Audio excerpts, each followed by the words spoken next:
대한김.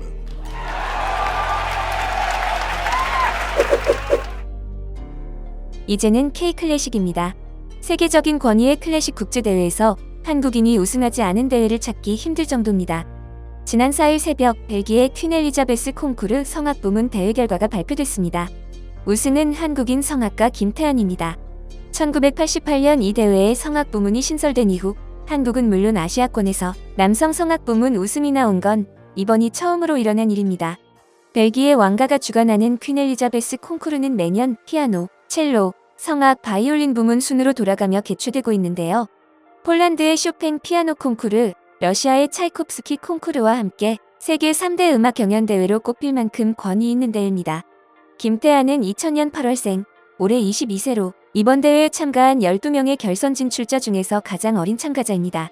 중학교 시절 하드락 음악을 좋아해서 밴드부에서 활동하다가 중학교 3학년이 되어서야 성악을 시작해 작년 9월에야 독주회에 갓 데뷔한 성악계 샛별입니다.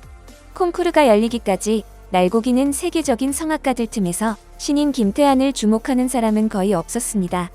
하지만 콩쿠르가 시작되고 시간이 흘수록 심사위원들은 김태환을 주목하기 시작합니다. 화려한 기교를 앞세운 경쟁자들과 달리 원곡에 충실한 정확한 표현에 사람들은 매료되어 갔습니다. 지난 2일 벨기에 브뤼셀 보자르 콘서트홀에서 결선 마지막 경연곡으로 베르디의 나는 죽더라도를 끝낸 김태환은 조금도 떨리지도 긴장하지도 않았다고 합니다.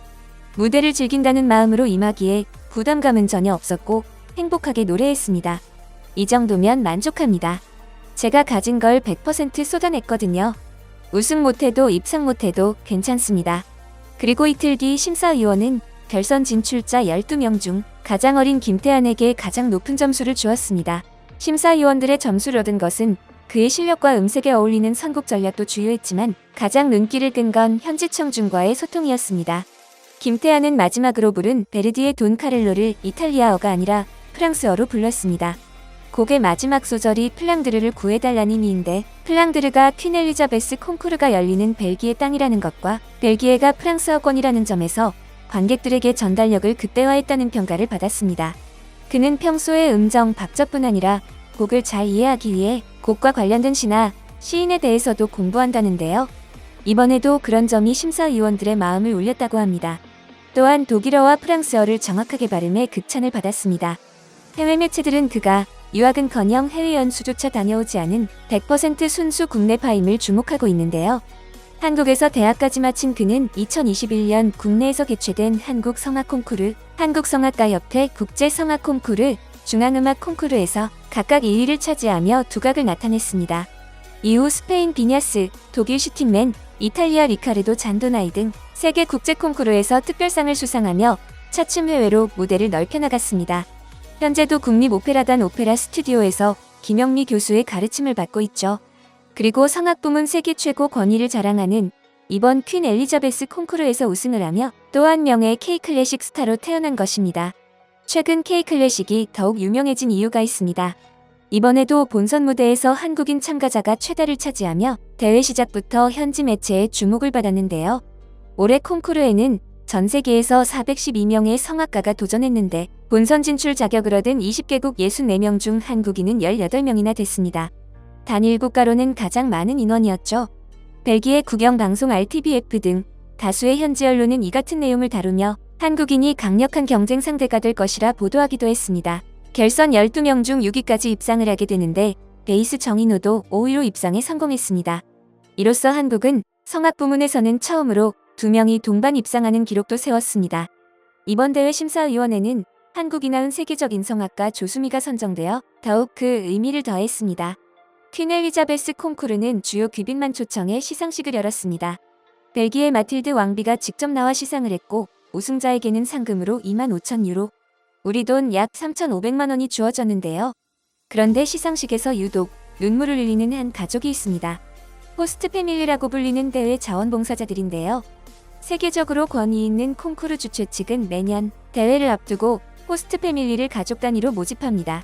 호스트 패밀리가 되려면 집에 그랜드 피아노가 있어야 하고 연습을 위한 충분한 공간이 있어야 합니다. 이 가족들은 각국에서 모인 대회 참가자가 벨기에 국제공항에 도착하는 순간부터 떠날 때까지 참가자들이 연습에만 매진할 수 있도록 숙식 및 교통편은 물론 각종 편의를 제공합니다. 한국처럼 먼 곳에서 온 참가자들의 경우 현지 통역과 가이드 역할도 자처할 만큼 클래식을 사랑하는 마음 하나로 콩쿠르 전반에 진심을 다하는 사람들인데요. 이번 시상식에서 유독 눈물을 글썽거린 사람은 김태한이 머물렀던 호스트 패밀리의 아버지 소브라네 돈나이데 카스테아우입니다. 이 가족은 8년 전부터 호스트 패밀리로 봉사하고 있지만 성악 부문 참가자를 맞이한 건 처음이라고 말했는데요. 콩쿠르 전 하루에 몇 시간 연습했냐는 질문에 김태한은 세보지 않았다. 성악가는 놀면서도 걸어다니면서도 연습할 수 있다며 호스트 패밀리에 민폐를 끼친 것을 사과했고, 가족들은 우리가 해준 것이라곤 집을 내어준 것뿐인데 우승까지 해서 내 가족 일처럼 기쁘다라며 내 아들은 태안보다 더 최고의 성악가는 없다고, 이제 성악 참가자는 그만 받자고 할 정도라며 웃었습니다. 호스트 패밀리는 최대한 연습에 집중할 수 있도록 공간을 작은 연주홀처럼 꾸며주었고, 원할 때마다 언제든 걸어다니거나 앉거나 연습할 수 있도록 최대한 배려해 주었다고 합니다. 그만큼 연습을 멈추지 않았다는 것을 보면 그가 얼마나 음악에 푹 빠져 살았는지 잘 알 수 있죠. 김태한은 시상식에서도 카스테아우 가족들과 진한 포옹으로 고마움을 표하기도 했습니다. 이번 김태한이 우승을 하자 많은 해외 매체들이 서양인 못지않은 그의 체구를 주목했습니다. 그리고 뉴스에는 아시아에서 남자 성악가가 세계대회에서 우승하는 것은 하늘의 별 따기보다 어렵다는데, 아시아는 모두 몸집이 작다고 생각했다. 그런데 김태한은 결승에 누구보다도 크다. 파바로티나 도밍고는 호흡과 발성, 체형이 우세에 따라잡는데 한계가 있다고 생각했다.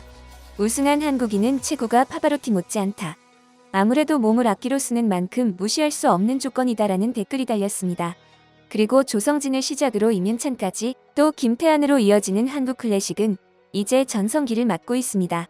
클래식의 변방이었던 우리나라가 이렇게 빨리 성장하자 그 이유를 분석한 영화도 개봉됐습니다. 지난해 개봉한 영화 K-클래식 제너레이션은 프랑스, 독일, 벨기에, 미국 합작의 다큐멘터리 영화로 벨기에 출신의 티에리 로로 감독이 제작을 맡았습니다. 이 영화는 현재 전 세계로 뻗어나가고 있는 젊은 한국 클래식 음악가들의 노력과 도전에 대한 놀라운 이야기를 다루고 있는데요. 그만큼 이 현상에 대해 해외에서도 신기하게 바라보고 있다는 것이죠. 티에리 로로 감독은 한국을 시칠리아인에 비유합니다. 감정이 훨씬 풍부하고 표현하기를 주저하지 않습니다라고 말합니다. 한국 음악가들은 기교는 훌륭하지만 감정이나 표현력은 부족하다는 편견이 있었는데 이 모든 것을 빠른 시간 내에 극복했다는 것인데요. 또한 장르를 가리지 않는 한국 관객들의 열광적인 반응도 한몫했다고 합니다. 해외 클래식 아티스트들은 무대를 응원하고 열성을 보내는 부분에 있어 한국인 관객은 단연코 세계 1위라고 말합니다. 이제는 세계에서 한국의 클래식을 배우러 와야 할 때인 것 같습니다. 여러분의 소중한 의견을 남겨주세요. 바쁘시더라도 구독과 좋아요 부탁드립니다. 지금까지 단골이시였습니다. 시청해주셔서 감사합니다.